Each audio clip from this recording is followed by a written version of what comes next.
ಪರಿಶುದ್ಧವಾದ ನಾಮಕ್ಕೆ ಸ್ತೋತ್ರವಾಗಲಿ. ದೇವರು ನಿನ್ನಿದ್ದ ಹಾಗೆ ಇವತ್ತಿರುವ ಹಾಗೆ ನಿತ್ಯ ನಿರಂತರವೂ ನೆಲೆಯಾಗಿದ್ದಾನೆ. ಆಮೆನ್. Hallelujah, hallelujah. ಚೆನ್ನಾಗಿದ್ದೀರಾ? ಸಂತೋಷವಾಗಿದ್ದೀರಾ? ಕರ್ತನಲ್ಲಿ ಯಾವಾಗಲೂ ಹೆಂಗಿರಬೇಕು? ಸಂತೋಷವುಳ್ಳವರಾಗಿಯೇ ಇರಬೇಕು. ಪಕ್ಕದಲ್ಲಿ ಕೈ ಕೊಟ್ಟು ಹೇಳ್ರಿ, ಸಂತೋಷವಾಗಿ. ಆಮೇಲೆ ಅವ್ರ ಮುಖ ನೋಡಿ ಹೇಳಿ, ಸಂತೋಷವಾಗಿ. ಆಮೇಲೆ ಹಲ್ಲೆಲೂಯ. ಸೊ ಮುಖ ನೋಡುವಾಗ ನಮಗೇನು ಬರಬೇಕು? ಸಂತೋಷ ಬರಬೇಕು. ಹಲ್ಲೆಲೂಯ. ಅವ್ರ ಮುಖ ನೋಡಿ ಹೇಳಿ, ಇದು ತುಂಬ ಸೂಪರ್ ಆಗಿದ್ದೀರಿ.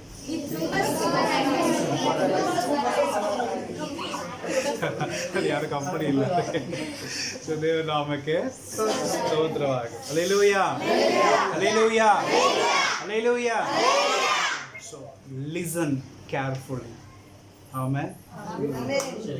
Listen careful. ಅಂದ್ರೆ ಗಮನವಾಗಿ ಗಮನಿಸಿರಿ, ಎಚ್ಚರವಾಗಿ ಗಮನಿಸಿರಿ, ಶ್ರದ್ಧೆಯಿಂದ ಗಮನಿಸಿರಿ. ಹಲ್ಲೆಲೂಯ. ಈ ದಿನದಲ್ಲಿ ನಾವು ಮಾತಾಡಲಿಕ್ಕಿರುವಂತ ಟಾಪಿಕ್ ಇದೇ ಆಗಿದೆ, ಲಿಸನ್ ಕೇರ್ಫುಲ್. ಎಚ್ಚರವಾಗಿ ಗಮನವಾಗಿ ಗಮನಿಸಿರಿ. ಆಮೇಲೆ ಅಥವಾ ಕೇಳಿರಿ. ಆಮೇಲೆ ಸತ್ಯವೇದದಲ್ಲಿ ದೇವರು ಕೆಲವೊಂದು ವ್ಯಕ್ತಿಗಳನ್ನ ಹೆಸರಿಡಿದು ಕರೆದಿದ್ದಾನೆ. ಸತ್ಯವೇದದಲ್ಲಿ ದೇವರು ಕೆಲವೊಂದು ಹೆಸರುಗಳನ್ನ ಹೆಸರಿಟ್ಟು ಏನ್ ಮಾಡಿದ್ದಾನೆ? ಕರೆದಿದ್ದಾನೆ. ಒಂದಕ್ಕಿಂತ ಎರಡು ಪಟ್ಟು, ಎರಡು ಸಲ ಅಗೇನ್ ಟ್ವೈಸ್ ದೇವರು ಏನ್ ಮಾಡಿದಾನೆ ಅಂದ್ರೆ ಕೆಲವೊಂದು ವ್ಯಕ್ತಿಗಳನ್ನ ಹೆಸರಿಡಿದು ಕರೆದಿದ್ದನು. ಆ ವ್ಯಕ್ತಿಗಳು ಯಾರು, ಯಾಕೆ ಕರೆದನು, ಅವ್ರು ಏನ್ ಮಾಡಿದರು ಅನ್ನೋದನ್ನ ಇವತ್ತು ನಾವು ನೋಡೋಣ. ದೇವರು ಯಾಕೆ ಅವರನ್ನ 2 ಸಲ ಹೆಸರಿಟ್ಟು ಕರೆದನು, ಅವ್ರು ಏನ್ ಮಾಡಿದರು ಅನ್ನೋದನ್ನ ಇವತ್ತು ನಾವೇನ್ ಮಾಡೋಣ, ಸ್ವಲ್ಪ ಗಮನಿಸೋಣ. ಯಾಕಂದ್ರೆ ದೇವರು 2 ಸಲ ಕರೀತಾ ಇದ್ದಾನಂದ್ರೆ ಏನೋ ಒಂದು ಅವಶ್ಯ ಇಂಪಾರ್ಟೆಂಟ್ ಇದೆ ಅಂತ ಅರ್ಥ. ಆಮೇಲೆ ಹಲ್ಲೆಲೂಯ. ಸೊ ವಾಕ್ಯವನ್ನು ಓದಿಕೊಳ್ಳೋಣ. ಆದಿಕಾಂಡ 22ನೇ ಅಧ್ಯಾಯ 14ನೇ ವಚನ. ಆದಿಕಾಂಡ 22ನೇ ಅಧ್ಯಾಯ 14ನೇ ವಚನ.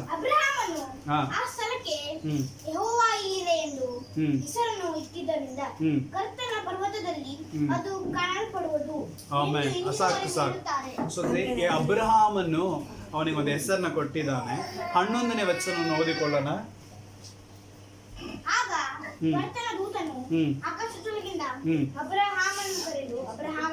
ಅಬ್ರಹಾಮನೇ ಎಂದಾಗ ಅವನು ಇದೋ ಇಲ್ಲೇ ಇದ್ದೇನೆ ಅಂತ ಹೇಳಿದನು. ಆಮೇಲೆ ದೇವರು ಅಬ್ರಹಾಮನನ್ನ ಕರೀತಾ ಇದ್ದಾರೆ. ಆಮೇಲೆ ಹಲ್ಲೆಲೂಯ. ಹೆಸರಿಟ್ಟು ಕರೀತಾ ಇದ್ದಾರೆ. ಅಬ್ರಹಾಮನ ಹೆಸರೇನ್ರಿ? ಅಬ್ರಹಾಮ್. ಆಮೇಲೆ ಹಲ್ಲೆಲೂಯ. ಸೊ 2 ಸಲ, ಎಷ್ಟು ಸಲ ಕರೀತಾ ಇದ್ದಾರೆ? 2 ಸಲ.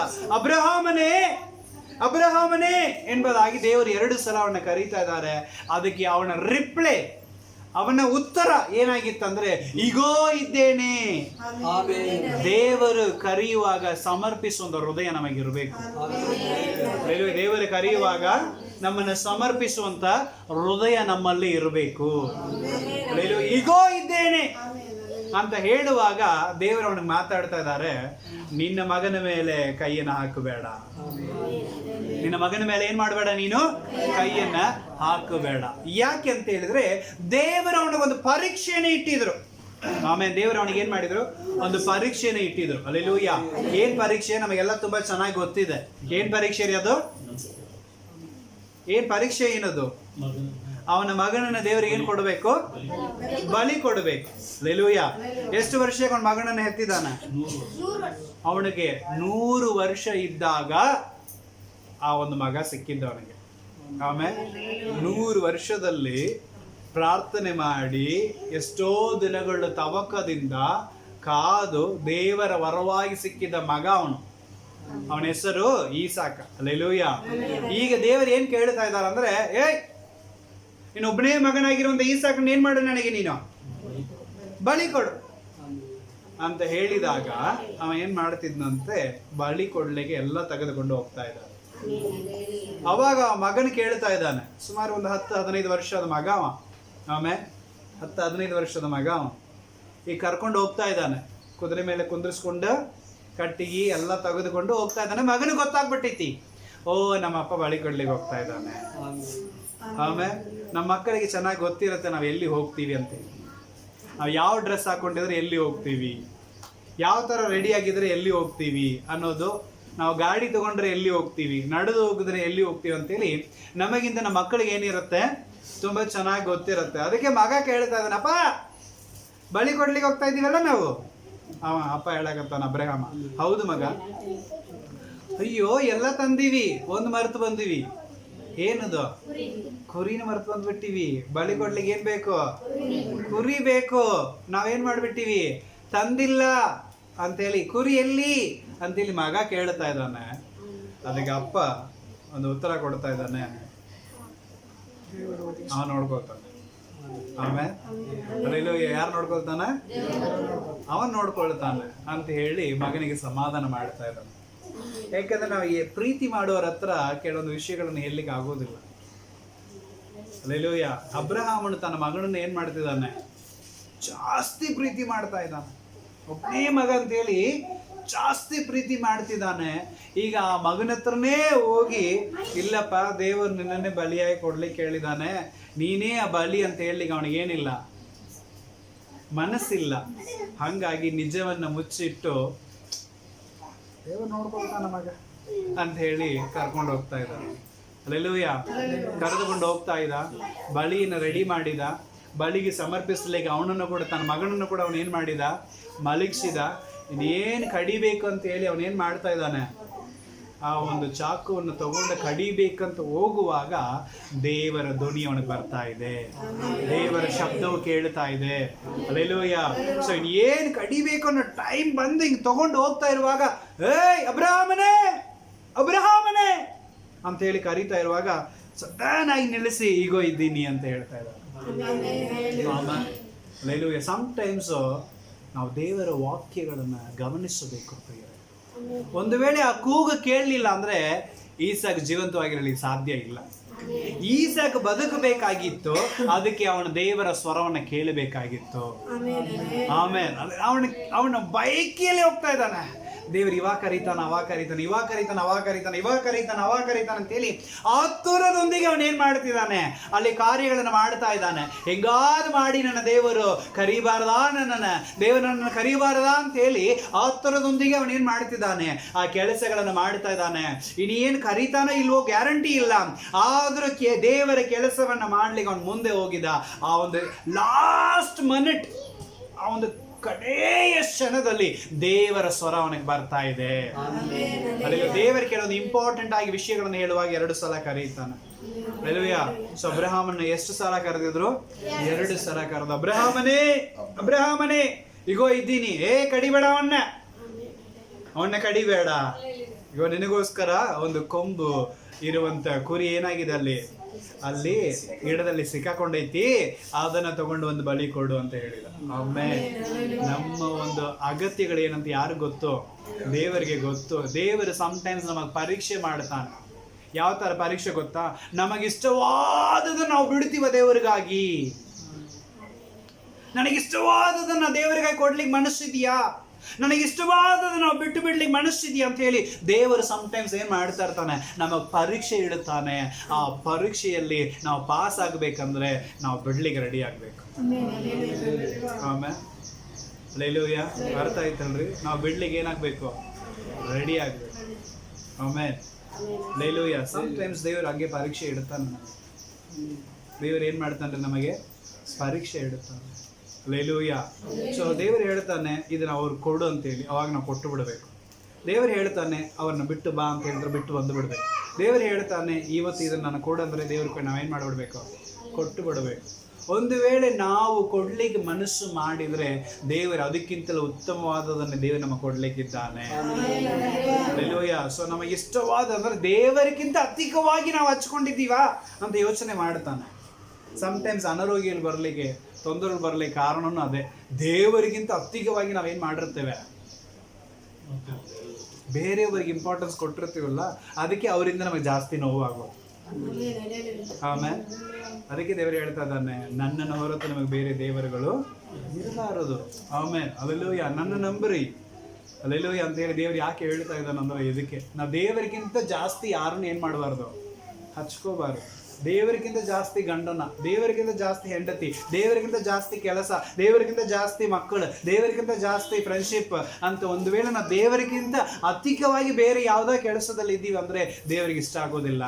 ಆಮೇಲೆ ದೇವರು ಹೇಳ್ತಾ ಇದ್ದಾನೆ, ಅದನ್ನು ಬಿಡು, ನನಗಾಗಿ ಬಿಡು ಅಂತ ದೇವರು ಹೇಳ್ತಿದ್ದಾನೆ. ಸೊ ಆವಾಗ ನಾವು ದೇವರಿಗಾಗಿ ಬಿಡ್ಲಿಕ್ಕೆ ಮುಂದೆ ಬಂದಾಗ ದೇವರು ನಮ್ಮನ್ನು ಕರೆದು ನಮ್ಮನ್ನು ಇನ್ನೂ ಉನ್ನತಿಗೊಳಿಸುವಂಥವನಾಗಿದ್ದಾನೆ. ಆಮೇಲೆ ಹಲ್ಲೆಲೂಯಾ. ಸೊ ದೇವರು 2 ಸಲ ಕರೀತಾ ಇದ್ದಾನ, ನಾವು ಸ್ವಲ್ಪ ವಾಕ್ಯಕ್ಕೆ ಏನು ಮಾಡ್ಬೇಕು, ನಾವು ಕಿವಿ ಕೊಡಬೇಕು. ಆಗ ಯಾಕಂದರೆ ಆ ಒಂದು ಪರೀಕ್ಷೆಯಲ್ಲಿ ಅಬ್ರಹಾಮ ಏನಾದ, ಪಾಸ್ ಆದ. ಆಮೇಲೆ ಆ ಪರೀಕ್ಷೆಯಲ್ಲಿ ಅಬ್ರಹಾಮ ಏನು ಮಾಡಿದ್ನೋ, ಪಾಸ್ ಆದ್ನೋ. ದೇವರು ಕೇಳ್ತಾ ಇದ್ದಾನೆ, ಓಕೆ ನನಗಿಷ್ಟವಾದದನ್ನು ಕೇಳ್ತಾ ಇದ್ದಾನೆ, ಓಕೆ ನಾ ಕೊಡ್ತೀನಿ. ಯಾಕಂದ್ರೆ 100 ವರ್ಷದಲ್ಲಿ ಹುಟ್ಟಿದ ಮಗ ರೀ, ಯೋಚನೆ ಮಾಡಿ ಎಷ್ಟು ವರ್ಷ ಕೊಡು ಅಂದ್ರೆ ಕೊಡಕ್ಕೆ ಮನಸ್ಸು ಬರುತ್ತಾ ನಮಗೆ? ನಮ್ಮ ಮಕ್ಕಳಿಗೆ ಏನೋ ಜ್ವರ ಬಂದ್ರೆ ನಾವು ತಡ್ಕೊಳಂಗಿಲ್ಲ. ಆಮೇಲೆ ಹಲ್ಲೆಲೂಯಾ. ನಮ್ಮ ಮಕ್ಕಳಿಗೆ ಏನೋ ತ್ರಾಸ ಆಯ್ತು ಅಂದ್ರೆ ನಾವೇನು ಮಾಡೋಂಗಿಲ್ಲ, ತಡ್ಕೊಳಂಗಿಲ್ಲ. ಹಲ್ಲೆಲೂಯಾ. ದೇವರೇ ನನ್ನ ಪ್ರಾಣ ಬೇಕಂದ್ರೆ ತೆಗಿ, ಅವ್ರನ್ನ ಬಿಟ್ಟು ಬಿಡು ಅಂತೀವಿ ನಾವು. ನನಗೆ ಬೇಕಂದ್ರೆ ಜಡ್ಡು ಕೊಡು, ಅವ್ರು ಕೊಡಬೇಡ ಅಂತೀವಿ. ಆಮೇಲೆ ಸಮ್ಟೈಮ್ಸ್ ಯಾಕೆ ದೇವರು ಅದನ್ನ ಕಸ್ಕೊಳ್ತಾನಂದ್ರೆ, ದೇವರಿಗಿಂತ ಜಾಸ್ತಿ ಹಚ್ಕೊಂಡಿರ್ತೀವಿ ನಾವು, ದೇವರಿಗಿಂತ ಜಾಸ್ತಿ ಪ್ರೀತಿ ಮಾಡ್ತೀವಿ ನಾವು, ದೇವರಿಗಿಂತ ಜಾಸ್ತಿ ಕಾಳಜಿ ತೋರಿಸ್ತೀವಿ. ಹಂಗಾಗಿ ದೇವರಿಗೆ ನಾವು ಏನು ಕೊಡೋಗಿಲ್ಲ. ಅದಕ್ಕಾಗಿ ದೇವರು ಆ ಪ್ರಾಣಗಳನ್ನು ತೆಗೆಯುವಂಥವನಾಗಿರ್ತಾನೆ. ಹಲ್ಲೆಲೂಯಾ. ಸೊ ಯೋಬನ ವಿಷಯದಲ್ಲಿ ಅದೇ ನಡೀತಲ್ಲ, ಎಲ್ಲ ಏನು ಮಾಡಿದ, ದೇವರು ಕಸ್ಕೊಂಡಿದ್ದ. ಯಾಕಂದ್ರೆ ಅಷ್ಟೇ ದೇವರು ಅವನ ಎಲ್ಲ ಪ್ರೀತಿ ಮಾಡ್ತಿದ್ದ, ಎಲ್ಲ ಕಸ್ಕೊಂಡ್ರು. ಆದ್ರೆ ಎಲ್ಲ ಕಸ್ಕೊಂಡ್ರು ಯೋಬ ಏನು ಮಾಡಲಿಲ್ಲ, ದೇವರ ಮೇಲಿದ್ದ ನಂಬಿಕೆಯನ್ನು ಕಳೆದುಕೊಂಡಿಲ್ಲ. ಅದಕ್ಕೆ ಕಳೆದುಕೊಂಡಿದ್ದು ಎಲ್ಲ ಮತ್ತೆ ಅವನಿಗೆ ಏನಾಯ್ತು, ಸಿಕ್ತು. ಯಾಕಂದ್ರೆ ಅವನು ಎಲ್ಲ ದೇವರಿಗಾಗಿ ತ್ಯಾಗ ಮಾಡಿದ, ದೇವರು ಅವನಿಗಾಗಿ ಎಲ್ಲವನ್ನು ತ್ಯಾಗ ಮಾಡಿಕೊಟ್ರು. ಆಮೇಲೆ ಹಲ್ಲೆಲೂಯಾ. ಸೊ ಇವತ್ತು ನಮಗೆ ಇಷ್ಟವಾದದನ್ನು ದೇವರು ಕೇಳುವಾಗ ಬಿಟ್ಟು ಬಿಡಬೇಕು. ಕೆಲವೊಬ್ಬರಿಗೆ ಸಿನಿಮಾ ನೋಡೋದು ತುಂಬ ಇಷ್ಟ, ಆದರೆ ದೇವರು ಹೇಳ್ತಾವ್ರ, ಮಗನೇ ನೋಡಬೇಡ, ಬಿಟ್ಟು ಬಿಡು ಅಂದ್ರೆ ಏನು ಮಾಡಿಬಿಡ್ಬೇಕು, ನಾವು ಬಿಟ್ಟು ಬಿಡ್ಬೇಕು. ಹಲ್ಲೆಲೂಯಾ. ಹಲ್ಲೆಲೂಯಾ. ಅರ್ಥ ಆಗ್ತಾ ಇದ್ದಲ್ಲ. ಕೆಲವೊಬ್ಬರಿಗೆ ತಂಬಾಕು ಹಾಕೊಳ್ಳೋದು ಇಷ್ಟ, ಎಲೆ ಅಡಿಕೆ ಹಾಕೊಳ್ಳೋದು ಇಷ್ಟ, ಆದರೆ ದೇವರು ಕರೆದು ಬಿಟ್ಟು ಬಿಡು ಅಂತ ಹೇಳುವಾಗ ಏನು ಮಾಡಿಬಿಡ್ಬೇಕು, ನಾವು ಬಿಟ್ಟು ಬಿಡಬೇಕು. ಹಲ್ಲೆಲೂಯಾ. ಕೆಲವೊಬ್ಬರಿಗೆ ಕುಡಿಯೋ ಚಟ ಇರುತ್ತೆ. ಹಲ್ಲೆಲೂಯಾ. ಸೊ ದೇವ್ರು ಏನು ಮಾಡ್ತಿರ್ತಾನೆ, ಕುಡಿಬೇಡೋ ಅಂತ ಹೇಳಿ ಎಚ್ಚರಿಸುವಾಗಲೇ ಅದ್ರ ಏನು ಮಾಡಿಬಿಡ್ಬೇಕು, ನಾವು ಬಿಟ್ಟು ಬಿಡಬೇಕು. ದೇವರು ಅದರಿಂದ ನಮಗೆ ಆರೋಗ್ಯವನ್ನು ಕೊಡುತ್ತಾನೆ. ಹಲ್ಲೆಲೂಯಾ. ಹಲ್ಲೆಲೂಯಾ. ಅದಕ್ಕೆ ನಿನ್ನ ಗಂಟ್ಲಿಗೆ ಕತ್ತಿ ನೀಡು ಅಂತ ಹೇಳ್ತಾ ಇದ್ದಾನೆ. ಬಾಯಿ ಕಟ್ಟು. ಏನು ಸಪ್ಪದು ತಿಂದರೆ ಏನು ನಡೀತಿಲ್ಲ, ಆರೋಗ್ಯವಾಗಿ ಇರಬೇಕಂದ್ರೆ ಸಪ್ಪದು ತಿಂದು ನಡೀತಿತ್ತು. ಹಲ್ಲೆಲೂಯಾ. ಅರ್ಥ ಆಯ್ತಲ್ಲ? ಯಾಕಂದ್ರೆ ದೇವರು ಕರೆದು ಮಾತಾಡುವಾಗಲೇ ನೀನು ಒಪ್ಪಿಸಿಕೊಡು, ದೇವರು ನಿನ್ನ ಜೀವಿತದಲ್ಲಿ ದೊಡ್ಡ ಕಾರ್ಯಗಳನ್ನು ಮಾಡುತ್ತಾನೆ. ಆಮೇಲೆ ಅಬ್ರಹಾಮನ ದೇವರ ಕರೆದಿದ್ದ, ಕೆಲವೊಂದು ಪರೀಕ್ಷೆಯನ್ನು ಮಾಡಿದ, ಆ ಪರೀಕ್ಷೆಯಲ್ಲಿ ಅವನು ಪಾಸ್ ಆಗಿದ್ದ. ಸೊ ಹಾಗಾಗಿ ಅವನ ಜೀವಿತವನ್ನ ನಂಬಿಕೆಗೆ ತಂದೆಯಾಗಿ ಮಾರ್ಪಡಿಸಿದ. ಆಮೇಲೆ ನಮ್ಮ ಹೆಸರನ್ನ ಪ್ರಖ್ಯಾತಿ ಹೊಂದಬೇಕಂದ್ರೆ ದೇವರು ಕರೆಯುವಾಗ ನಮ್ಮನ್ನು ಸಮರ್ಪಿಸಬೇಕು. ಆಮೇಲೆ 2ನೇದಾಗಿ ಒಂದು ವ್ಯಕ್ತಿ ನಾವು ನೋಡುತ್ತೇವೆ, ವಿಮೋಚನೆ ಕಾಂಡ 3ನೇ ಅಧ್ಯಾಯ 4ನೇ ವಚನ. ವಿಮೋಚನೆ ಕಾಂಡ 3ನೇ ಅಧ್ಯಾಯ 4ನೇ ವಚನ. ಅವನು ಅದನ್ನು ನೋಡುವುದಕ್ಕೆ ಹತ್ತಿರ ಬರುವುದನ್ನು ಯೆಹೋವನು ಕಂಡನು. ಆಗ ದೇವರು ಆ ಪೊದೆಯೊಳಗಿಂದ ಮೋಸೆಯೇ ಎಂದು ಅವನನ್ನು ಕರೆಯಲು ಅದಕ್ಕೆ ಮೋಸೆ ಇಗೋ ಇದ್ದೇನೆ ಎಂಬುದಾಗಿ ಹೇಳಿದ್ದಾನೆ. ಆಮೆನ್. ಹಲ್ಲೆಲೂಯಾ. ದೇವರು ಎಷ್ಟು ಸರಿ ಕರೀತಿದ್ದಾನೆ ಮೋಸೆನ? ಹಲ್ಲೆಲೂಯಾ. ಮೋಸೆ ಅವಾಗ ನೋಡ್ತಾ ಇದ್ದಾನೆ, ಆ ಬೆಟ್ಟದ ಮೇಲೆ ಬೆಂಕಿ ಉರಿತಾ ಇದೆ. ಅವಾಗ ನೋಡ್ತಾ ಇದ್ದಾನೆ, ಒಂದು ಗಿಡ ಉರಿತಾ ಇದೆ. ಇದು ಹೆಂಗಪ್ಪ, ಇಂಥ ಗಿಡ ಹೆಂಗೆ ಉರಿಯುತ್ತೆ, ಹೆಂಗೆ ಸಾಧ್ಯ ಅಂತೇಳಿ ನೋಡ್ಲಿಕ್ಕೆ ಮುಂದೆ ಹೋಗ್ತಾ ಇದ್ದಾನೆ. ಅಲ್ಲಿ ಹೋಗಿ ಹತ್ತಿರವಾಗಿ ನಿಂತು ನೋಡ್ತಾ ಇರುವಾಗ ದೇವರು ಆ ಬೆಂಕಿಯ ಗಿಡದಿಂದ ಇವನನ್ನು ಕರೀತಾ ಇದ್ದ, ಮೋಸೆಯೇ ಮೋಸೆಯೇ ಎಂಬುದಾಗಿ ದೇವರು ಏನು ಮಾಡ್ತಿದ್ರು, 2 ಸಲ ಅವನನ್ನು ಕರೆಯುವಾಗ ಅವನಿಗೆ ಗೊತ್ತಾಯಿತು ದೇವರು ನನ್ನನ್ನು ಕರೀತಾ ಇದ್ದಾನಂತೇಳಿ. ಅವನು ಒಪ್ಪಿಸಿಕೊಡ್ತಾ ಇದ್ದಾನೆ, ಇಗೋ ಇದ್ದೇನೆ ಎಂಬುದಾಗಿ. ಹಲ್ಲೆಲೂಯಾ. ಹಲ್ಲೆಲೂಯಾ. ನಾವು ಯಾವಾಗ ದೇವರನ್ನ ಹುಡುಕಿ ನಾವು ಹೋಗ್ತೀವೋ ದೇವರು ನಮ್ಮನ್ನು ಕರೀತಾನೆ ಪ್ರಿಯ. ದೇವನ ಹುಡುಕಿ ನಾವು ಸಭೆಗೆ ಹೋಗುವಾಗ ದೇವರು ನಮ್ಮನ್ನು ಕರೀತಾನೆ. ದೇವನ ಹುಡುಕಿ ನಾವು ಪ್ರಾರ್ಥನೆಯಲ್ಲಿ ಕುತ್ಕೊಳ್ಳುವಾಗ ದೇವರು ನಮ್ಮನ್ನು ಕರೀತಾನೆ. ದೇವರನ್ನು ಹುಡುಕೋದಕ್ಕೋಸ್ಕರ ನಾವು ವಾಕ್ಯಗಳನ್ನು ಓದುವಾಗ ದೇವರು ನಮ್ಮನ್ನು ಕರೀತಾನೆ. ಹಲ್ಲೆಲೂಯಾ. ಅದಕ್ಕೆ ನಾವು ಸಭೆಗೆ ಬರಬೇಕು, ಪ್ರಾರ್ಥನೆ ಮಾಡಬೇಕು, ವಾಕ್ಯ ಓದಬೇಕು. ಸೊ ಈ ರೀತಿ ನಾವು ದೇವರಿಗಾಗಿ ಆಸಕ್ತಿಯನ್ನು ತೋರಿಸಲಿಕ್ಕೆ ನಾವು ಮುಂದೆ ಬಂದರೆ ದೇವರು ನಮ್ಮನ್ನ ಹೆಸರಿಟ್ಟು ಕರೆಯುವಂತವನಾಗಿದ್ದಾನೆ. ಕೇವಲ ಕುರಿ ಕಾಯ್ತಾ ಇದ್ದ ಅವನು, ಎಲ್ಲ ಬಿಟ್ಟು ನಿರ್ಗತಿಯುಳ್ಳವನಾಗಿ ಯಾವುದೋ ಒಂದು ಊರಿನಲ್ಲಿ ಬಂದು ಅವನು ಪರದೇಶಿಯಾಗಿದ್ದನು. ಆಮೇಲೆ ಅಂತ ಸ್ಥಳದಲ್ಲಿ ದೇವರವನ್ನ ಏನ್ ಮಾಡ್ತಾ ಇದ್ರು, ಹೆಸರಿಟ್ಟು ಕರೀತಾ ಇದ್ದಾನೆ. ಅವಾಗ ಒಪ್ಪಿಸಿ ಕೊಡ್ತಾನೆ, ಈಗೋ ಇದ್ದೇನೆ ಎಂಬುದಾಗಿ. ಅವಾಗ ದೇವರು ಇಮ್ಮಿಡಿಯೇಟ್ ಆಗಿ ಹೇಳ್ತಾನೆ, ನಿನ್ನನ್ನು ನಾಯಕನಾಗಿ ಮಾಡುತ್ತೇನೆ. ನನ್ನ ಜನರಾಗಿರುವಂತ ಇಸ್ರಾಯೇಲರನ್ನ ನಡೆಸಿಕೊಂಡು ಬರಲಿಕ್ಕೆ ನೀನೇ ಮುಂದಾಳು ವಹಿಸಬೇಕು, ನೀನೇ ನಾಯಕನಾಗಿ ಹೋಗಬೇಕು, ನೀನೇ ದೊಡ್ಡವನಾಗಿರಬೇಕು ಅಂತ ಹೇಳಿ ದೇವರು ಅವನಿಗೊಂದು ಜವಾಬ್ದಾರಿಯನ್ನು ಕೊಡುತ್ತಾನೆ. ದೇವರ ಕರೆಯುವಾಗ ಸಮರ್ಪಿಸಿದ್ರೆ ನಿನ್ನನ್ನು ದೇವರು ದೊಡ್ಡ ನಾಯಕನಾಗಿ ಮಾಡುತ್ತಾನೆ. ಹಲ್ಲೆಲೂಯಾ. ಅರ್ಥ ಆಯ್ತಲ್ಲ? ಇವತ್ತು ನಾವು ಒಪ್ಪಿಸಿಕೊಡ್ಬೇಕು. 1-2 ಸಲ ದೇವರು ಕರೀತಾ ಇದ್ದಾನಂದ್ರೆ ದೇವರ ಉದ್ದೇಶ ಏನೋ ಇದೆ. ನೀನು ಸಮರ್ಪಿಸುವಾಗ ಒಂದು ಒಳ್ಳೆ ಮೋಶೆ ದೇವರನ್ನ ಮುಖಾಮುಖಿಯಾಗಿ ಮಾತಾಡ್ತಾ ಇದ್ದ. ಅಂತ ಶ್ಲಾಘ್ಯ ಯಾರಿಗೂ ಸಿಗ್ಲಿಲ್ಲ, ಆದಾಮನಿಗೆ ಸಿಗಲಿಲ್ಲ. ಹಲ್ಲೆಲೂಯಾ. ಆದ್ರೆ ಯಾರಿಗೆ ಸಿಗ್ತಾ ಇದೆ? ಮೋಶೆಗೆ. ಒಂದು ಸ್ನೇಹಿತನೊಂದಿಗೆ ಕುತ್ಕೊಂಡು ಮಾತಾಡೋ ಪ್ರಕಾರವಾಗಿ ಮೋಶೆಯೊಂದಿಗೆ ದೇವರು ಮಾತಾಡಿದಂದ್ರೆ ಎಷ್ಟು ಮಟ್ಟಿಗೆ ಮೋಶೆ ಸಮರ್ಪಿಸಬೇಕು. ಆಮೇಲೆ ಸೊ ದೇವರು ಇವತ್ತು ನಿಮ್ಮನ್ನ ಕರೀತಾ ಇದ್ದಾನೆ ಪ್ರಿಯರೇ. ಅದೆಲ್ಲೂ ಹೆಸರಿಟ್ಟು ಏನ್ ಮಾಡ್ತಿದ್ದಾನೆ? ಕರೀತಾ ಇದ್ದಾನೆ. ನಿಮ್ಮನ್ನ ಏನ್ ಮಾಡ್ಬೇಕು? ನೀವು ಸಮರ್ಪಿಸಬೇಕು. ನಿಮ್ಮನ್ನೇ ಒಪ್ಪಿಸಿಕೊಡುವಾಗ ನಿಮ್ಮನ್ನ ದೊಡ್ಡ ಆಳಾಗಿ ದೇವರು ಚೇಂಜ್ ಮಾಡ್ತಾರೆ. ಅಲ್ಲೆಲ್ಲೂ ಅನೇಕರನ್ನು ನಡೆಸುತ್ತೀರಿ, ಅನೇಕರನ್ನು ಮುಂದೆ ಕರ್ಕೊಂಡು ಹೋಗ್ತೀರಿ, ಅನೇಕರಿಗೆ ಆಶೀರ್ವಾದವಾಗಿರ್ತೀರಿ. ಅದಕ್ಕೆ ನೀನು ಏನ್ ಮಾಡಬೇಕು? ದೇವರು ಕರೆಯುವಾಗ ನಿನ್ನನ್ನು ಏನ್ ಮಾಡ್ಬೇಕು? ನೀನು ಸಮರ್ಪಿಸಬೇಕು. ಆಮೇಲೆ ಫರೋಣ ಸೈನ್ಯ ಹಿಂದಟ್ಟಿ ಬಂದೈತಿ. ಮುಂದೆ ನೋಡಿದ್ರೆ ಕೆಂಪು ಸಮುದ್ರ, ದಾರಿ ಇಲ್ಲ. ಆಗ ಮೋಶೆ ಏನ್ ಮಾಡಿದ? ಮೋಶೆ ಏನ್ ಮಾಡಿದ್ದಾರೆ? ದೇವರೇ ನನಗೆ ಮಾರ್ಗ ಕೊಡು ಅಂತ ಒಂದು ಪ್ರಾರ್ಥನೆ ಮಾಡಲು ದೇವರು ಆಟೋಮೆಟಿಕ್ ಆಗಿ ಕೆಂಪು ಸಮುದ್ರವನ್ನು ಏನ್ ಮಾಡ್ಬಿಟ್ಟ? 2 ಭಾಗ ಮಾಡಿದ್ದಾನೆ. ಆಮೇಲೆ ಹಲ್ಲೆಲೂಯಾ. 2 ಭಾಗ ಏನ್ ಮಾಡಿದ್ದಾನೆ? ಹಲ್ಲೆಲೂಯಾ. 2 ಭಾಗ ಮಾಡಿ ಅವ್ರು ಏನ್ ಮಾಡ್ತಿದ್ದರು? ಆರಾಮಾಗಿ ಅವರು ಮುಂದೆ ಹೋಗ್ತಾ ಇದ್ದರು. ಅರ್ಥ ಆಯ್ತಲ್ಲ? ಸೊ ನಾವು ದೇವರ ಸ್ವರಕ್ಕೆ ಕಿವಿ ಕೊಡುವಾಗ ದೇವರು ನನ್ನ ಮೊರೆಗೆ ಕಿವಿ ಕೊಡುವಂತವನಾಗಿದ್ದಾನೆ. ಮಾರ್ಗನೇ ಇಲ್ಲವಾ? ದೇವರು ಮಾರ್ಗ ಮಾಡುತ್ತಾನೆ. ನಿನ್ನಿಂದ ದೊಡ್ಡ ದೊಡ್ಡ ಕಾರ್ಯಗಳು ನಡೆಯುತ್ತೆ.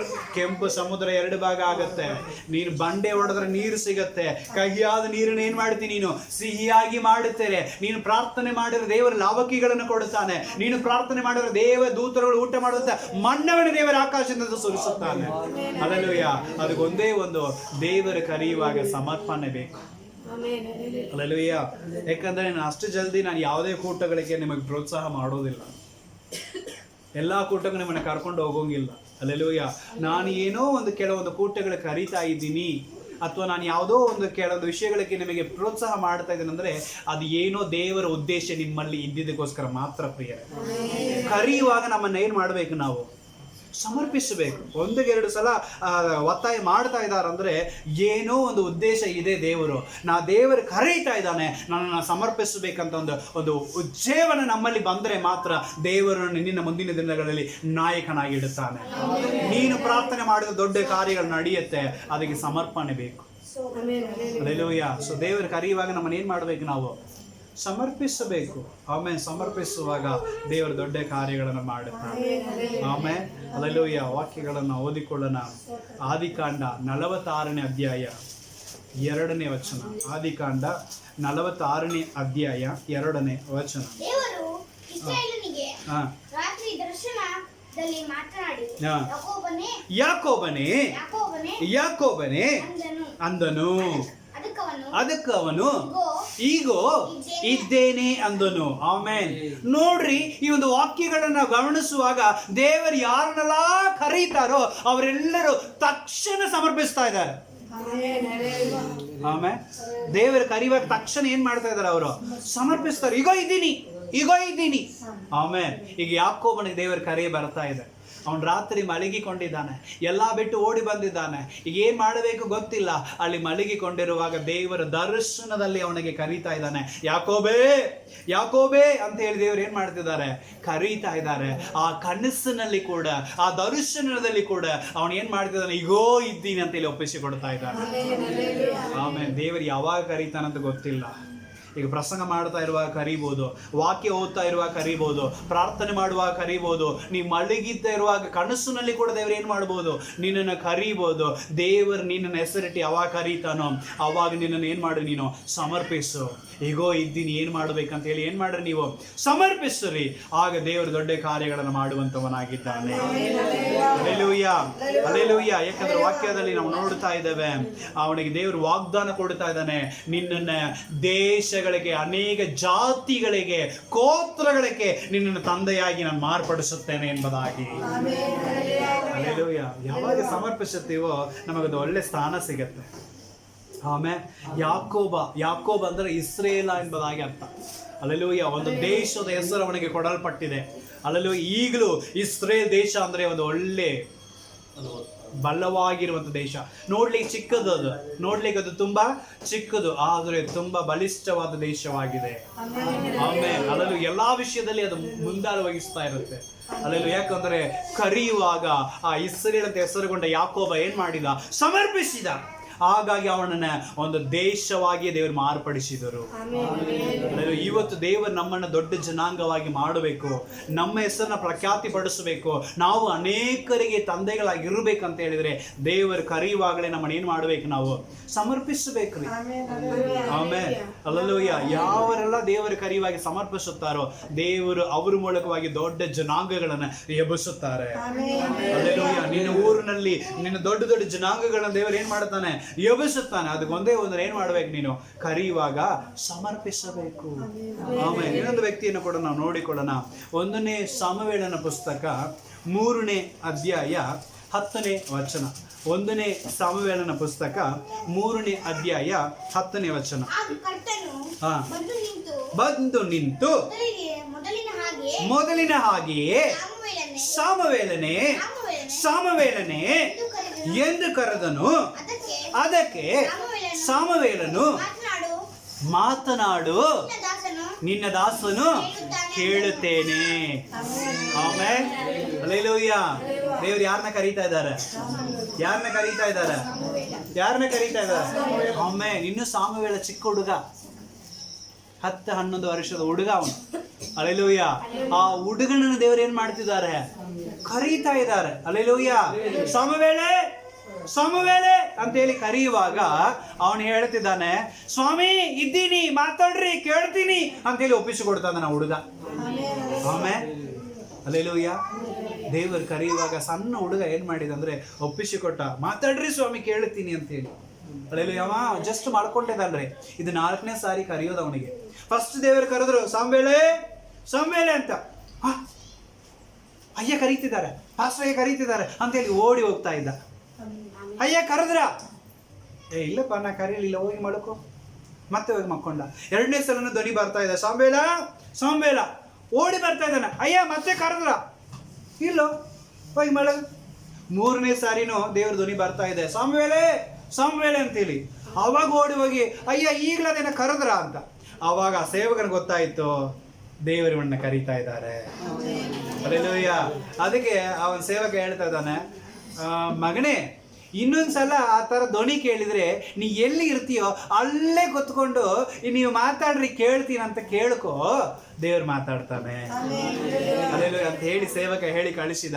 4ನೇ ಸಾರಿ ದೇವರ ಸ್ವರ ಬರ್ತಾ ಇದೆ, ಸ್ವಾಮುವೇಲೆ ಅನ್ನುವಾಗ ಎದ್ದು ಮೊಣಕಾಲು ಹಾಕಿಕೊಂಡು, ಸ್ವಾಮಿ ಇದ್ದೀನಿ, ಮಾತಾಡ್ರಿ, ಕೇಳ್ತೀನಿ ಅಂತಾನ ಸಣ್ಣ ಹುಡುಗ.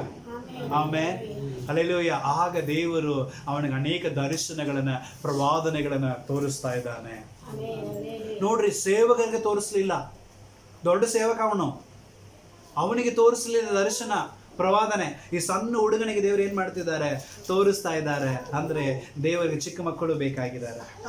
ದೇವರಿಗೆ ಕರೆಯೋ ದೊಡ್ಡವರು, ಸಣ್ಣವರು, ವಯಸ್ಸಾದವರು, ಯವನಸ್ಥರು ಯಾರು ಇಲ್ಲ ಪ್ರಿಯರೇ. ದೇವರಿಗೆ ಬೇಕಾಗಿತ್ತಂದ್ರೆ ಯಾರನ್ನ ಬೇಕಾದ್ರೆ ದೇವರು ಕರೀತಾನೆ.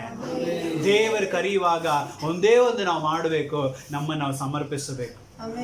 ನಮ್ಮನ್ನ ಏನ್ ಮಾಡ್ಬೇಕು? ನಾವು ಸಮರ್ಪಿಸಬೇಕು. Hallelujah, hallelujah. ಕರೆಯುವಾಗ ಇಗೋ ಇದ್ದೀನ್ರಿ, ಏನ್ ಮಾಡ್ಬೇಕ್ರಿ ಅಂತೇಳಿ ಕೇಳುವಾಗ ದೇವ್ರು ಹೇಳ್ತಿದ್ದಾನೆ, ನೋಡ್ರಪ್ಪ, ಈ ದೇಶದಲ್ಲಿ ನಾನು ದೊಡ್ಡ ದೊಡ್ಡ ಕಾರ್ಯಗಳನ್ನ ಮಾಡುತ್ತೇನೆ, ಹಿಂಗೆಲ್ಲ ನಡೀಲಿಕ್ಕಿದೆ, ಇದೆಲ್ಲವೂ ನಿನ್ನ ಮೂಲಕವಾಗಿ ನಾನು ಮಾಡುತ್ತೀನಿ ಅಂತ ಹೇಳಿದ್ರು. Amen, hallelujah. ನೋಡ್ರಿ, ದೇವರು ದೊಡ್ಡ ದೊಡ್ಡ ರಾಜನಾಗಿರುವಂತ ಸೌಲ ದಾವೀದನನ್ನ ಅಭಿಷೇಕ ಮಾಡುವಂತ ದೊಡ್ಡ ಪ್ರವಾದಿಯಾಗಿ ದೇವರು ಸಾಮುವೇಲನ ಮಾಡಿದರು. ಸಾಮುವೇಲ್ ಹೋಗಿ ಕೈ ಇಟ್ಟಾಗ ಅಭಿಷೇಕ ಇಳಿದು ಬರ್ತಾ ಇತ್ತು. ಸಾಮುವೇಲ್ ಹೋಗಿ ಪ್ರಾರ್ಥನೆ ಮಾಡ್ತಾ ಇರುವಾಗ ದೊಡ್ಡ ಕಾರ್ಯಗಳು ನಡೀತಾ ಇತ್ತು. ಸಾಮುವೇಲ್ ಹೋಗಿ ನಿಂತ ತಕ್ಷಣ ದೇವರ ರಾಜ್ಯಗಳನ್ನು ಎಬ್ಬಿಸ್ತಾ ಇದ್ರು. ಆಮೇಲೆ ಕಾರಣ ಒಂದೇ ಒಂದು, ದೇವರಿಗೆ ಕರೆಯುವಾಗ ಅವನು ಸಮರ್ಪಿಸಿದ. ಹಲ್ಲೆಲೂಯಾ. ದೇವರು ನಿನ್ನನ್ನು ಕೂಡ ದೊಡ್ಡ ಪ್ರವಾದಿಯಾಗಿ ಮಾಡಬಹುದು, ನಿನ್ನನ್ನು ಕೂಡ ದೊಡ್ಡ ಒಂದು ಜನಾಂಗವಾಗಿ ಮಾಡಬಹುದು, ನಿನ್ನನ್ನು ಕೂಡ ದೊಡ್ಡ ದರ್ಶನಕಾರನಾಗಿ ದೇವರು ಮಾಡಬಹುದು. ಯಾವಾಗ ಅಂತ ಹೇಳಿದ್ರೆ, ದೇವರು ಕರೆಯುವಾಗ ನೀನು ಏನ್ ಮಾಡ್ಬೇಕು? ನೀನು ಸಮರ್ಪಿಸಬೇಕು. ಹಲ್ಲೆಲೂಯಾ. ಸೊ ದೇವರಿನ ಹೆಸರಿಟ್ಟು ಕರೆಯುವಾಗ ಏನ್ ಮಾಡ್ಬೇಕು? ನೀನು ಸಮರ್ಪಿಸಬೇಕು. ಸಮರ್ಪಿಸುವಾಗ ದೇವರು ನಿನ್ನ ಮುಖಾಂತರವಾಗಿಯೂ ದೊಡ್ಡ ಕಾರ್ಯ ಮಾಡುತ್ತಾನೆ. ಹಲ್ಲೆಲೂಯಾ. ದೇವರು ಇನ್ನೂ ಸಾಮುವೇಲ್ ಹೆಂಗಿದ್ದ? ಆದ್ರೂ ದೇವರು ಏನ್ ಮಾಡ್ತಿದ್ದ? ಯಾಕೆ ಸಾಮುವೇಲನ ಕರೀತಾ ಇದ್ದ ಗೊತ್ತಾ? ಅವನು ಯಾವಾಗಲೂ ಸಭೆಯಲ್ಲಿ ಇರ್ತಿದ್ದ. ಆಮೇಲೆ ಅವನು ಯಾವಾಗಲೂ ಸೇವಕರ ಹತ್ರ ಇರ್ತಿದ್ದ. ಅವನು ಯಾವಾಗಲೂ ಸೇವರ ಮಾತುಗಳನ್ನ ಕೇಳ್ತಾನೇ ಇದ್ದ. ಅವಾಗ ಸಭೆಯಲ್ಲಿ ಬಂದು ಅವನು ಏನ್ ಮಾಡ್ತಿದ್ದ? ಸಭೆಯಲ್ಲೇ ಮಲ್ಕೊಳ್ತಿದ್ದ.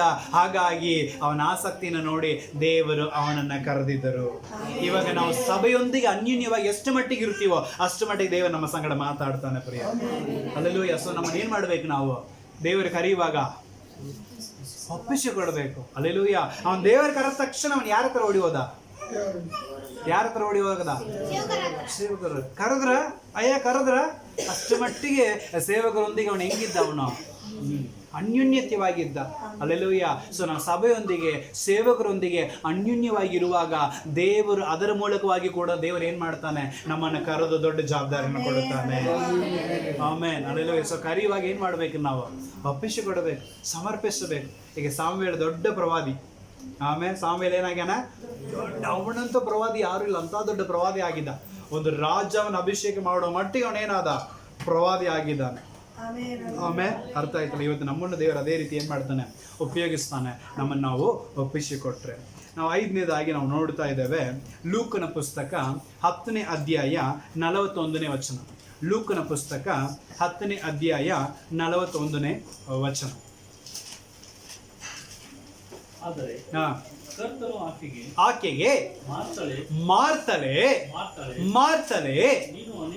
ನೀನು ಅನೇಕ ವಿಷಯಗಳಲ್ಲಿ ಚಿಂತೆಯಲ್ಲಿಯೂ ಗಡಿಬಿಡಿಯಲ್ಲಿಯೂ ಸಿಕ್ಕಾಕೊಂಡಿದ್ದಿ.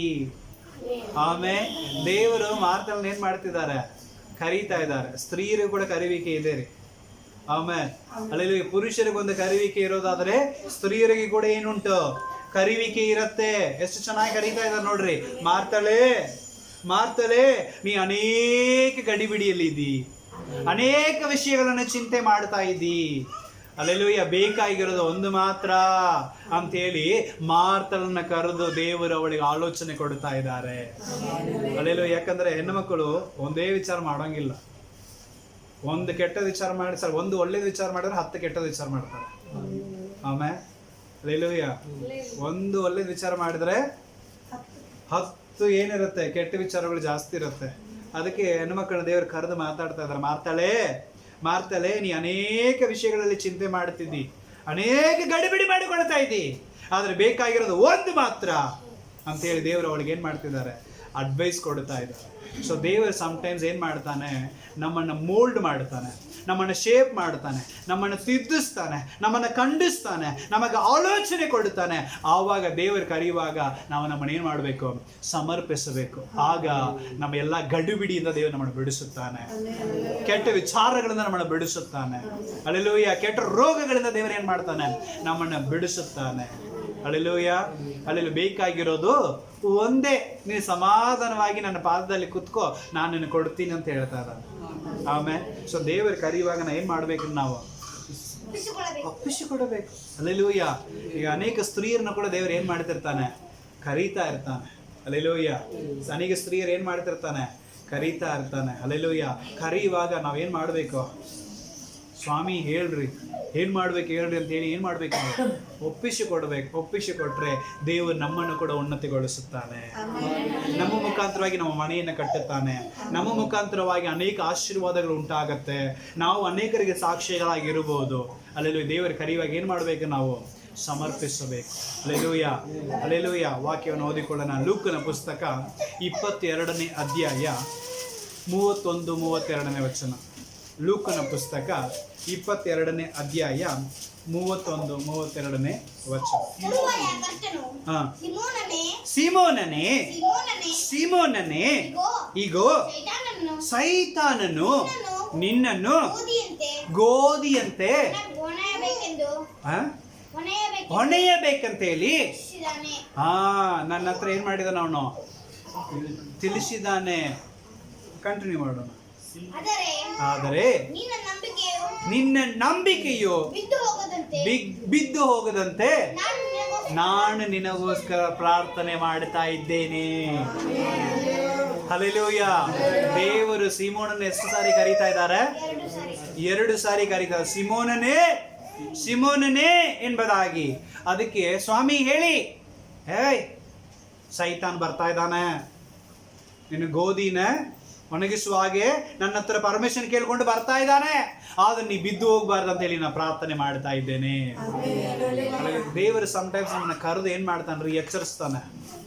ಸೈತಾನ್ ಬರ್ತಾ ಇದ್ದಾನೆ, ತೊಂದರೆ ಬರ್ತಾ ಇದೆ, ನೋವುಗಳು ಬರ್ತಾ ಇದೆ, ಅನಾರೋಗ್ಯ ಬರ್ತಾ ಇದೆ, ಇಕ್ಕಟ್ಟುಗಳು ಬರ್ತಾ ಇದೆ, ಆ ಮಾರ್ಗ ಸರಿ ಇಲ್ಲ, ಇದು ತೊಂದರೆವಾಗತ್ತೆ, ಅದು ತೊಂದರೆವಾಗತ್ತೆ, ಈ ಚಟ ಬಿಡು, ಈ ಕಾರ್ಯ ಬಿಡು ಅಂತ ಹೇಳಿ ದೇವ್ರು ಏನ್ ಮಾಡ್ತಾ ಇದ್ದಾನೆ? ಕರೆದು ಮಾತಾಡಿಸ್ತಾ ಇದ್ದಾನೆ. ಮಾತಾಡಿಸುವಾಗಲೇ ನಾವೇನ್ ಮಾಡಬೇಕು? ಎಚ್ಚರವಾಗಿರ್ಬೇಕು. ಓಕೆ ಸ್ವಾಮಿ ಅಂತೇಳಿ. ಹಲ್ಲೆಲೂಯಾ. ಆಗ ದೇವರು ಹೇಳ್ತಾನೆ, ನಮಗಾಗಿ ಪ್ರಾರ್ಥನೆ ಮಾಡಿ ಎಲ್ಲ ದೂರ ಮಾಡ್ತಾನೆ. ದೇವ ನಮಗಾಗಿ ಪ್ರಾರ್ಥನೆ ಮಾಡಿ ಎಲ್ಲ ಏನ್ ಮಾಡ್ತಾನ್ರಿ? ದೂರ ಮಾಡ್ತಾನೆ. ನಮಗೊಂದು ಆಲ್ರೆಡಿ ನಾ ಹೇಳಿದ್ದೀನಿ, ನನ್ನ ಸಾಕ್ಷಿ ಆಲ್ರೆಡಿ ನಾನು ನಿಮಗೆ ಹೇಳಿದ್ದೀನಿ. ಸೊ ನಾನು ಯಾವಾಗ ದೀಕ್ಷಾಸ್ಥಾನ ತೆಗೆದುಕೊಂಡೆ ಅಂತೇಳಿ 2005ನೇ ಇಸವಿ ಜನವರಿ ತಿಂಗಳಿನಲ್ಲಿ ನಾನು ಏನು ಮಾಡಿದೆ? ದೀಕ್ಷಾಸ್ಥಾನ ತೆಗೆದುಕೊಂಡೆ. ಸೊ 20 ವರ್ಷದ ನಂತರ ಮತ್ತೆ ಹೊಸದಾಗಿ ನಾನು ಏನು ಮಾಡಿದೆ? ಹುಟ್ಟಿದೆ. ಹಲ್ಲೆಲೂಯಾ. ಅದಕ್ಕೆ ಕಾರಣ ಏನಂದರೆ ಒಂದು ದೊಡ್ಡ ಸುನಾಮಿ. ಆಮೇಲೆ 2004 ಡಿಸೆಂಬರ್ ತಿಂಗಳು 26ನೇ ತಾರೀಕು ಬೆಳಗ್ಗೆ 5:45ಗೆ ಸುನಾಮಿ ಬಂತು ಚೆನ್ನೈಯಲ್ಲಿ. ಆಮೇಲೆ ಹಲ್ಲೆಲೂಯಾ. ಸುನಾಮಿ ಗೊತ್ತಲ್ಲ ನಿಮಗೆ? ಸುನಾಮಿ ಅಂದರೆ ಏನು? ಸುನಾಮಿ ಗೊತ್ತಿಲ್ಲ ನಿಮಗೆ? ಸುನಾಮಿಗೆ ಯಾರು ಹೋಗೋದಿಲ್ಲ. ಸುನಾಮಿ ಬಂದ ಸುದ್ದಿ ಎಲ್ಲ ಕಡೆ ಬಂದಿರ್ತಾವ. ಆಮೇಲೆ ಹಲ್ಲೆಲೂಯಾ. ಸುನಾಮಿ ಅಂದ್ರೆ ಸಮುದ್ರದಿಂದ ಒಂದು ದೊಡ್ಡ ಅಲೆ ಎದ್ದು ಬಂದು ಊರು ಒಳಗೆ ಬಿದ್ದು ಜನಾಂಗಗಳನ್ನ ಎಳ್ಕೊಂಡು ಹೋಗೋದು, ಅದು ಸುನಾಮಿ. ನೀವು ಸಿನಿಮಾಗಳಲ್ಲೆಲ್ಲ ನೋಡಿರ್ಬೋದು. ಹಲ್ಲೆಲೂಯಾ. ದೊಡ್ಡ ಅಲೆ ಸಮುದ್ರದ ಒಳಗಿಂದ, ಅಂದರೆ ಸಮುದ್ರದ ಒಳಗೆ ಭೂಕಂಪ ನಡೆಯುತ್ತೆ. ಆ ಭೂಕಂಪ ಬಂದಾಗ ಸಮುದ್ರದ ನೀರು ಜಾಸ್ತಿ ಎತ್ತರವಾಗಿ ಏನಾಗತ್ತೆ? ಉಕ್ಕಿ ಊಸುತ್ತೆ. ಆವಾಗ ಊರು ಒಳಗೆ ಬಂದು ಏನಾಗತ್ತೆ? ಅದು ನೀರು ಬಿದ್ದು ಮತ್ತೆ ನೀರು ಏನಾಗತ್ತೆ? ಸಮುದ್ರದಾಗ ತಿರುಗಿ ಓಡಬೇಕು. ಯಾಕಂದ್ರೆ ಎಲ್ಲಿಂದ ಬಂತು ಅಲ್ಲಿಗೆ ನೀರು ಏನಾಗಬೇಕು? ಓಡಬೇಕು. ಆವಾಗ ನೀರು ಬಂದು ಬಿದ್ದು ಮತ್ತೆ ನೀರಿನ ಒಳಗೆ ಏನಾಗುತ್ತೆ? ಸಮುದ್ರದಾಗೆ ಹೋದವ್ರಿಗೆ ಗೊತ್ತಾಗುತ್ತೆ. ಸಮುದ್ರದಲ್ಲಿ ನಿಂತ್ಕೊಂಡಿದ್ರೆ ಅಲೆ ಬಂದು ನಮ್ಮ ಕಾಲಿಗೆ ಬಡ್ದು ಹೋಗುತ್ತೆ. ಸ್ವಲ್ಪ ಹಂಗೆ ಒಳಗೆ ಹೋಗುವಾಗಲೆಲ್ಲ ಆ ಒಂದು ಅಲೆ ನಮ್ಮನ್ನ ಜಗ್ಗತ್ತೆ. ಅದಕ್ಕೆ ಈಜಾಡ್ಬೇಡ್ರಿ ಸಮುದ್ರದಲ್ಲಿ ಅಂತಾರೆ. ಯಾಕಂದ್ರೆ ಸಮುದ್ರದಲ್ಲಿ ಈಜಾಡುವವ್ರನ್ನ ಏನಾಗ್ಬಿಡುತ್ತೆ? ದೊಡ್ಡ ರಾಕ್ಷಸ ಅಲೆ ಬಂದು ಜಗ್ಕೊಂಡು ಹೋಗ್ಬಿಡುತ್ತೆ. ಎಂತ ಈಜು ಗೊತ್ತಿದ್ದವ್ರನ್ನ ಸಮುದ್ರದೊಳಗೆ ಏನ್ ಮಾಡ್ಲಿಕ್ಕೆ ಬರೋಂಗಿಲ್ಲ, ಈಜಾಡ್ಲಿಕ್ಕೆ ಬರೋಂಗಿಲ್ಲ. ಅಲೆ ಯಾವಾಗ ಬಂದು ಜಕ್ಕೊಂಡು ಆಳವಾದ ಸ್ಥಳಕ್ಕೆ ಎಳ್ಕೊಂಡು ಹೋಗ್ಬಿಡುತ್ತೆ. ನಾವು ಎಷ್ಟೇ ಇದು ಮಾಡ್ಕೊಂಡು ಮೇಲೆ ಬರಬೇಕು ಅಂದ್ರೆ ಉಸಿರುಗಟ್ಟೆ ಸತ್ತು ಹೋಗ್ತೇವೆ. ಆಮೇಲೆ ಹಲ್ಲೆಲೂಯಾ. ಸಮುದ್ರದಲ್ಲಿ ಈಜಾಡೋದು ಅಷ್ಟು ಕಷ್ಟ. ಆಮೇಲೆ ಆದರೆ ಸಮುದ್ರನೇ ಒಂದು ದೊಡ್ಡ ಪ್ರಳಯವಾಗಿ ಬಂದು ಊರೊಳಗೆ ಬಿದ್ದು ಸುಮಾರು ಲಕ್ಷ ಜನರನ್ನ ಏನು ಮಾಡ್ಬಿಟ್ಟೈತದು? ಎಳ್ಕೊಂಡು ಹೋಗಿ ಪ್ರಾಣ ನಷ್ಟ ಆಗಿದೆ. ಎಷ್ಟೋ ಲಕ್ಷ ಜನ ಸತ್ತೋಗಿದ್ದಾರೆ. ನಾನು ಕೂಡ ಸುನಾಮಿಯಲ್ಲಿ ಹೋಗ್ಬೇಕಾಗಿತ್ತು, ಆದರೆ ಇವತ್ತು ನಾವು ಜೀವಂತವಾಗಿದ್ದೀನಿ ಅಂತ ಹೇಳಿದ್ರೆ ದೇವರ ಕೃಪೆ. ಆಮೇಲೆ ಹಲ್ಲೆಲೂಯಾ. ಸೊ ಆ ಒಂದು ಟೈಮ್ನಲ್ಲಿ ನಾನು ಆ ಒಂದು ಬೀಚಿಗೆ ಹೋಗಿದ್ದೀನಿ, ಸಮುದ್ರದ ಆ ಒಂದು ಬೀಚಿಗೆ ನಾನು ಹೋಗಿದ್ದೆ. ಸಾಯಂಕಾಲ ಕ್ರಿಸ್ಮಸ್ ಅಂತ ಹೇಳಿ ಎಲ್ಲ ಫ್ರೆಂಡ್ಸ್ ಜೊತೆಗೆ ನಾನು ಏನು ಮಾಡಿದ್ದೀನಿ? ಹೋಗಿದ್ದೀನಿ. ಅಲ್ಲಿ ಹೋಗಿ ಫುಲ್ ನೀರಿನಲ್ಲಿ ಆಟ ಆಡಿದ್ವಿ. ಅವತ್ತು ಸಮುದ್ರದ ಒಂದು ಬೀಚ್ನಲ್ಲಿ ನೀರಿನಲ್ಲಿ ಜಗ್ಗ ಆಟ ಆಡಿದ್ದೀವಿ, ಚಲೋ ಆಟ ಆಡಿದ್ವಿ. ಆದರೆ ನನ್ನಲ್ಲಿ ಒಂದು ಪ್ರೇರೇಪಣೆ, ಮನೆಗೆ ನಡಿ ಅಂತೇಳಿ. ಯಾರೋ ಮಾತಾಡ್ದಂಗೆ ಇತ್ತು ನನ್ನ ಹತ್ರ. ಹಲ್ಲೆಲೂಯಾ. ಆಟ ಆಡಕತ್ತೀನಿ ಫ್ರೆಂಡ್ಸ್ ಜೊತೆಗೆ. ಏನೇನು ಮಾಡ್ತಿದ್ದೀನಿ, ನೀರಿನಲ್ಲಿ ಬಿದ್ದು ಆಟ ಆಡಕತ್ತೀನಿ. ಅಲ್ಲಿರೋ ಸಿಕ್ಕಿದೆಲ್ಲ ತೊಗೊಂಡು ತಿನ್ಕೊಂಡು ನೀರಿನಲ್ಲಿ ಬೀಳೋದು ಎದ್ದು ಬರೋದು, ನೀರಿನಲ್ಲಿ ಬೀಳೋದು ಎದ್ದು ಬರೋದು, ಆಟ ಆಡ್ತಾ ಇದ್ದೀನಿ. ಆದರೆ ಒಂದು ಧ್ವನಿ ಕೇಳ್ತಾ ಇದೆ, ಮನೆಗೆ ನಡಿ ಅಂತೇಳಿ. ಆವಾಗ ಯಾಕೋ ಮನಸ್ಸರಿಲ್ಲ. ಅದಕ್ಕೆ ನನ್ನ ಹುಡುಗರುಗಳ ಹೇಳಕತ್ತಾನೆ, ನೋಡ್ರು ಮನೆಗೆ ಹೋಗೋಣ ಅಂತೇಳಿ. ಅವ್ರೆ ನಾಳೆ ರಜೆ ಐತಿ, ಆರಾಮಾಗಿ ಆಟ ಆಡೋಣ, ಇಲ್ಲೇ ಇರೋಣ. ರಾತ್ರಿ 12 ಗಂಟೆಗೆ ನಾವು ಸಮುದ್ರದಲ್ಲಿ ಇದ್ದೀವಿ. ಸಿಕ್ಕಾಪಟ್ಟೆ ಜನ ಇದ್ದಾರೆ ಅಲ್ಲಿ. ಕ್ರಿಸ್ಮಸ್ ಸೆಲೆಬ್ರೇಷನ್ಸ್ಗಳು ನಡೀತಾ ಇದೆ. ಅನೇಕರು ರಜಾ ಅಂತ ಹೇಳಿ ಅವತ್ತು ಏನು ಮಾಡಿದ್ದಾರೆ, ಬೀಚಿಗೆ ಬಂದಿದ್ದಾರೆ.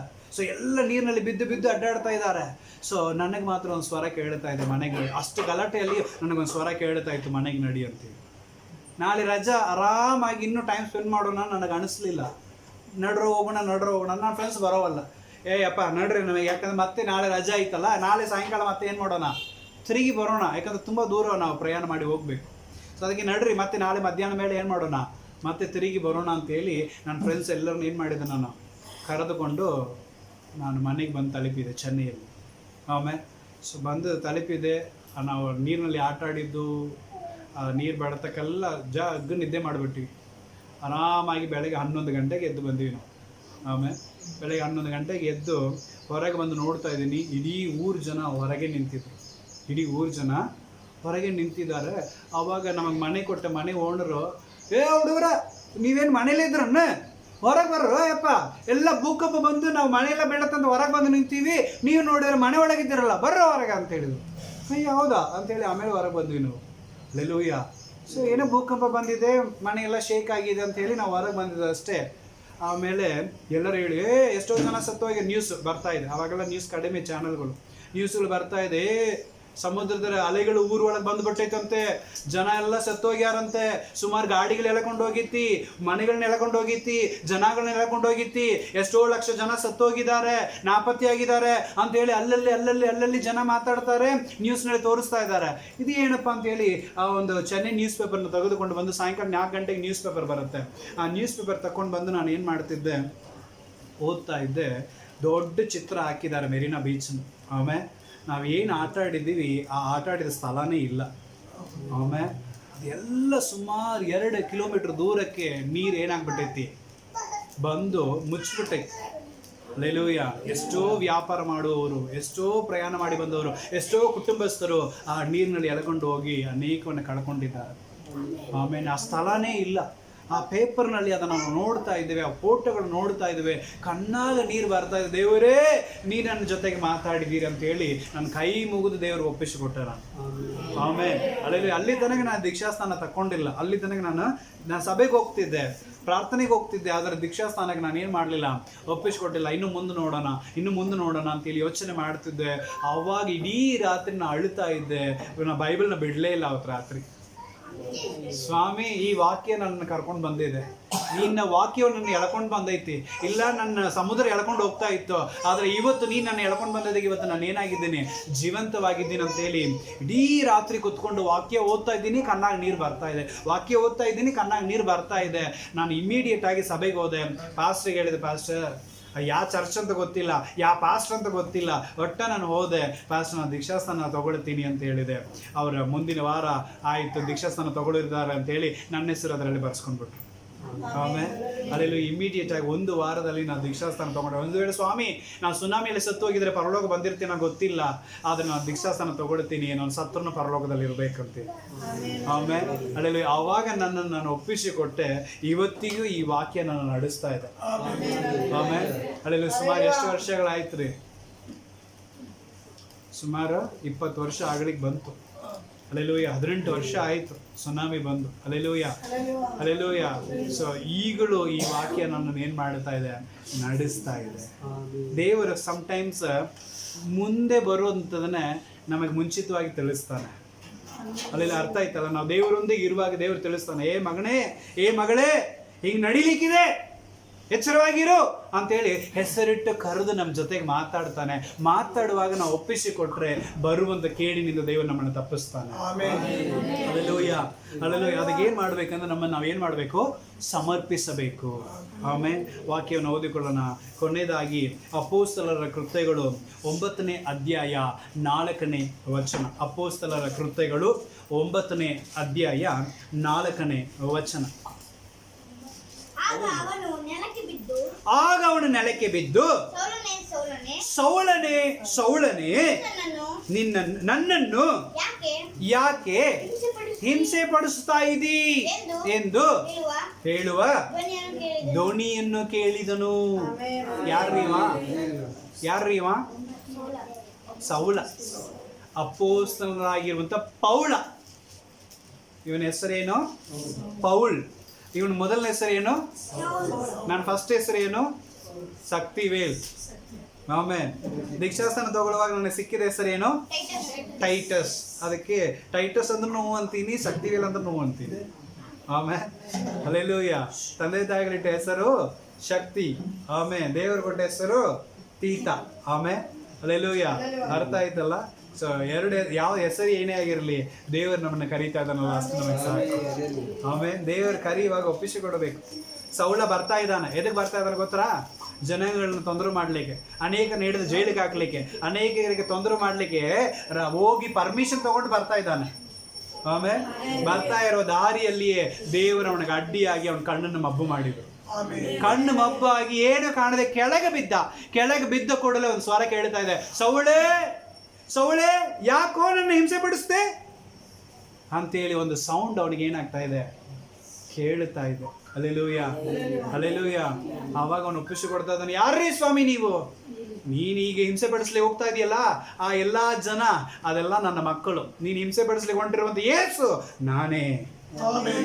ಹಲ್ಲೆಲೂಯಾ ಅಂತ ಹೇಳುವಾಗ, ಅಯ್ಯೋ ಸ್ವಾಮಿ ನೀನೇನಾ? ನಾನೇನು ಮಾಡಬೇಕು?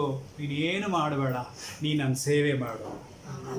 ಹಲ್ಲೆಲೂಯಾ. ಹಿಂಸೆ ಪಡಿಸ್ತಾ ಇದೆಯಲ್ಲ, ಈಗ ನೀನು ಮುಂದೆ ದೊಡ್ಡ ಸೇವೆ ಮಾಡು ಅಂತ ಹೇಳಿ ಅವನಿಗೆ ಸೇವೆ ಮಾಡೋ ಜವಾಬ್ದಾರಿನ ಕೊಟ್ಟರು. ಇವತ್ತಿಗೆ ನಾವು ಓದುವಂಥ ಅನೇಕ ಪತ್ರಗಳು ಬೈಬಲ್ನಲ್ಲಿ ಅವನು ಬರೆದಿದ್ದು. ಅಷ್ಟು ಜನಗಳಿಗೆ ಏನು ಮಾಡ್ತಿದ್ದ? ತೊಂದರೆ ಪಡಿಸ್ತಾ ಇದ್ದ.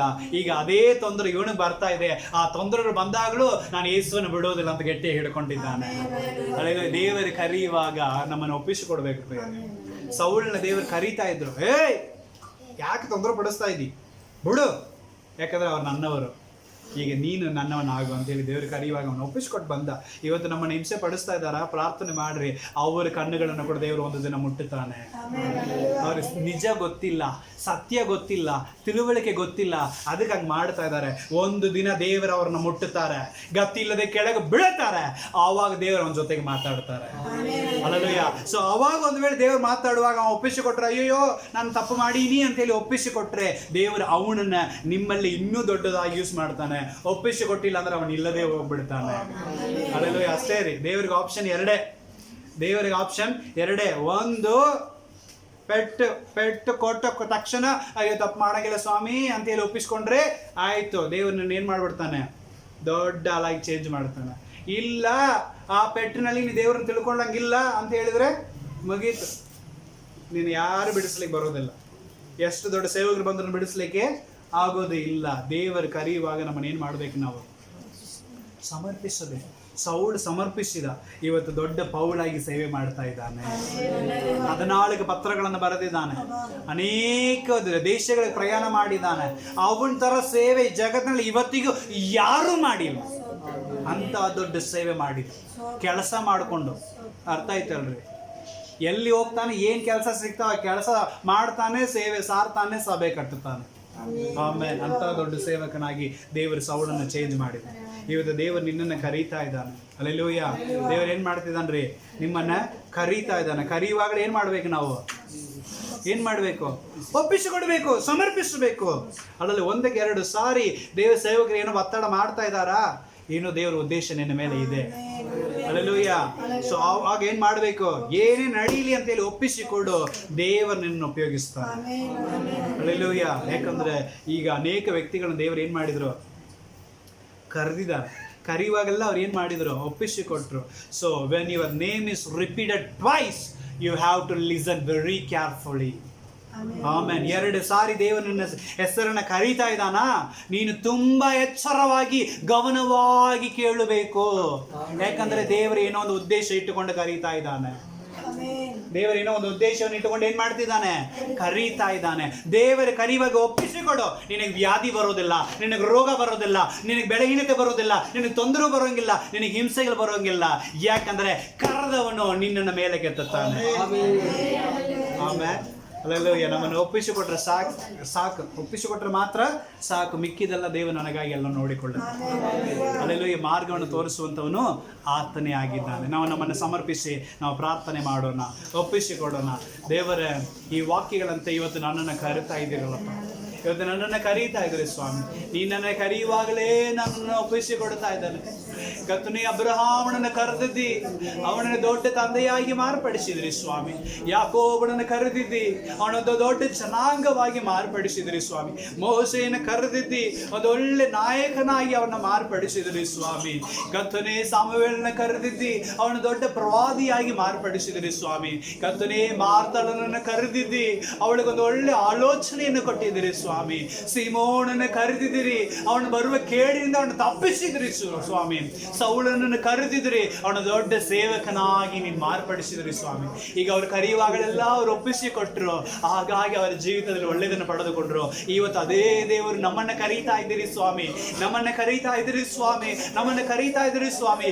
ಈಗಲೇ ಈಗೋ ನಾವು ಇದ್ದೀವಿ, ನೀವು ಮಾತಾಡ್ರಿ ಎಂಬುದಾಗಿ ನಮ್ಮನ್ನು ಒಪ್ಪಿಸಿಕೊಡುತ್ತಾ ಇದ್ದೇವೆ. ನಮ್ಮನ್ನು ಉಪಯೋಗಿಸು, ನಮ್ಮನ್ನು ಬಲಪಡಿಸು, ನಮ್ಮನ್ನು ಆಶೀರ್ವದಿಸು, ಬರುವಂತ ಕೇಡಿನಿಂದ ತಪ್ಪಿಸು, ನಮ್ಮನ್ನು ಬಹಳವಾಗಿ ಸಾಕ್ಷಿಗಳಾಗಿ ನಿಲ್ಲಿಸು ಸ್ವಾಮಿ. ನೀನು ಹಾಗೆ ಮಾಡ್ತಾ ಇದ್ದೀರಿ, ಅದಕ್ಕಾಗಿ ನಮಗೆ ಸ್ತೋತ್ರ. ನಮ್ಮನ್ನು ನಾವು ಸಮರ್ಪಿಸುತ್ತಾ ಇದ್ದೇವೆ, ನಡೆಸಿಕೊಡು. ಎಲ್ಲಾ ಸ್ತುತಿಗೆ ನಮ್ಮ ಮಹಿಮೆಯನ್ನು ನಿನ್ನೊಬ್ಬನಿಗೆ ಸಲ್ಲಿಸುತ್ತಾ ಇದ್ದೇವೆ. ಯೇಸು ಕ್ರಿಸ್ತನ ಮುದ್ದಾದ ನಾಮದಲ್ಲಿ ಪ್ರಾರ್ಥಿಸ್ತೇವೆ, ನಮ್ಮ ಜೀವವುಳ್ಳ ಸರಿಗೆ ತಂದೆಯಾದ ದೇವರೇ. Amen, amen.